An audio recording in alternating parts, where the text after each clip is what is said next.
Happy International Women's Day. It bears saying that not only today, frankly, I think it bears saying that every single day for 365 days of the year, but that's just, my perspective. Thank you so much, Kayla, for that introduction. It's terrific to be here. And I'm looking forward to listening to the moderated session that I know Natasha is going to be doing with many of the terrific women entrepreneurs who are here. I see many familiar faces of friends and colleagues. So thank you so very much for all the work you are doing and leading the way. But before I begin with just some short remarks, I too would like to acknowledge that I'm speaking to you from the traditional territory of many nations, including the Mississaugas of the Credit, the Anishinaabe, the Haudenosaunee, the Chippewa, and the Wendat peoples. And did I say this at the beginning? Happy International Women's Day, everybody.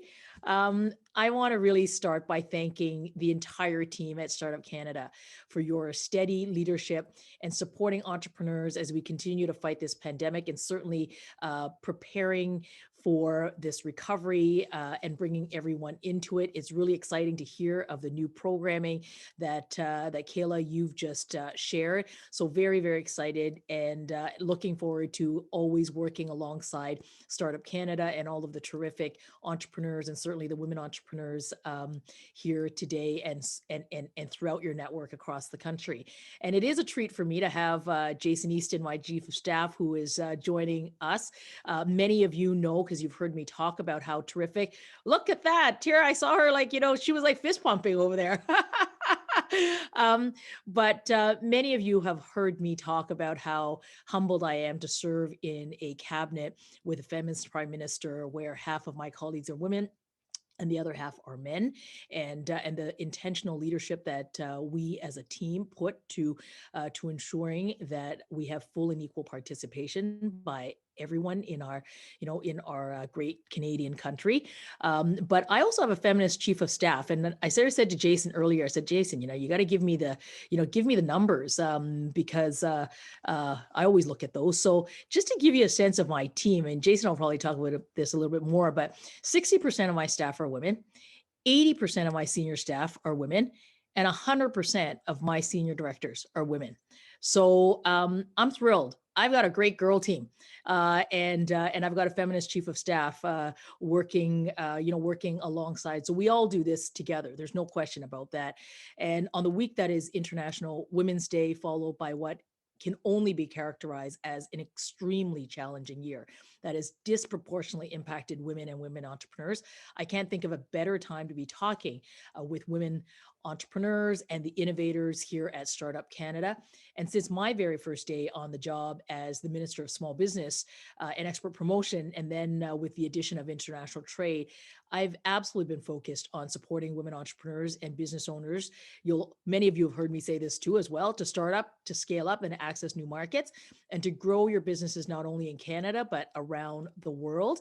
And this pandemic has really shown us just the systemic, it's exacerbated and shown us much more clearly the systemic barriers to success that women entrepreneurs face.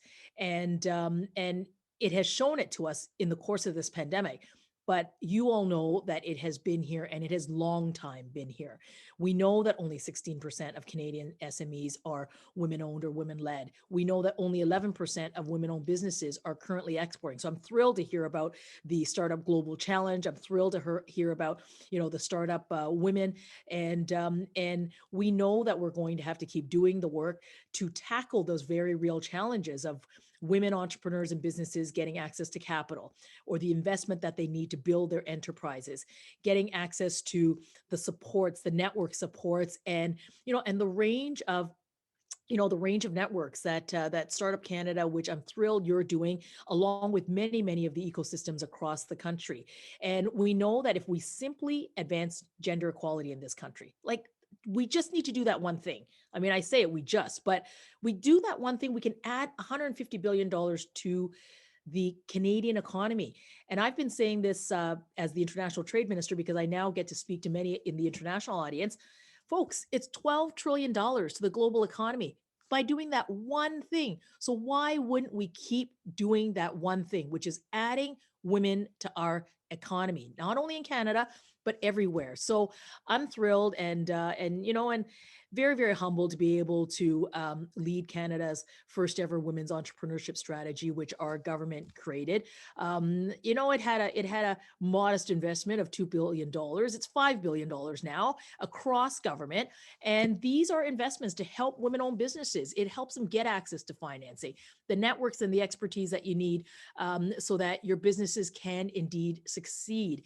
And our government's feminist response to COVID-19 has to build on the work that we have been doing since we were first elected to make sure that women and women entrepreneurs are successful in Canadian society, in our business communities. And we wanted to be sure that during COVID-19 we didn't lose any of the gains that we made for women.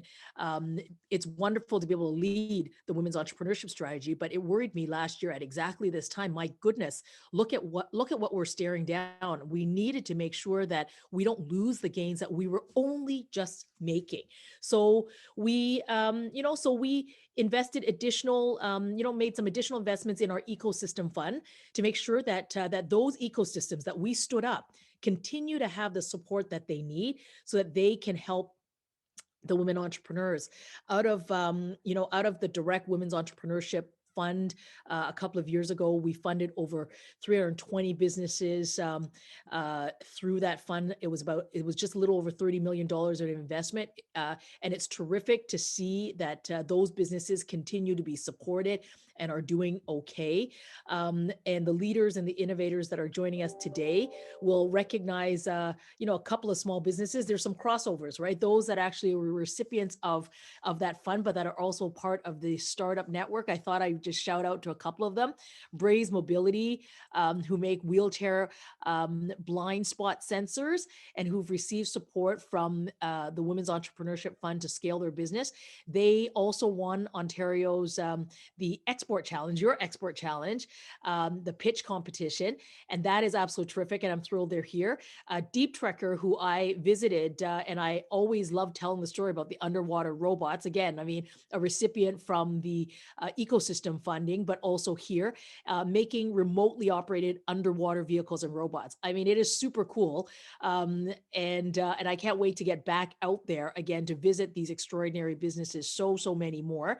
And they also won the Canada Innovation and Entrepreneurship Region Product Innovation Award sponsored by Startup Canada. So whether it is the ecosystems or these direct supports to women, when the pandemic hit, we just had to support and keep supporting our small businesses and many of our women-owned businesses. And these are just very basic supports that absolutely are crucial. Keeping your lights on, paying the rent and those fixed costs, helping keep your employees on your staff through the Canada Emergency Business, the rent subsidy or the wage subsidy or even small business loans, and the range of work that EDC and BDC have done. I mean, I talk to them every single week. I mean, and then some. So it really is a Team Canada approach. So I want you to know that we're all doing our level best, and we're just going to keep supporting women.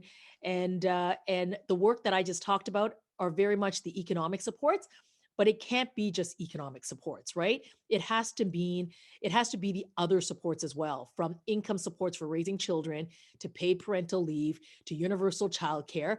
It means legislating pay equity, having a national strategy to address gender-based violence, and making inclusive investments to make sure that women-owned businesses grow in Canada.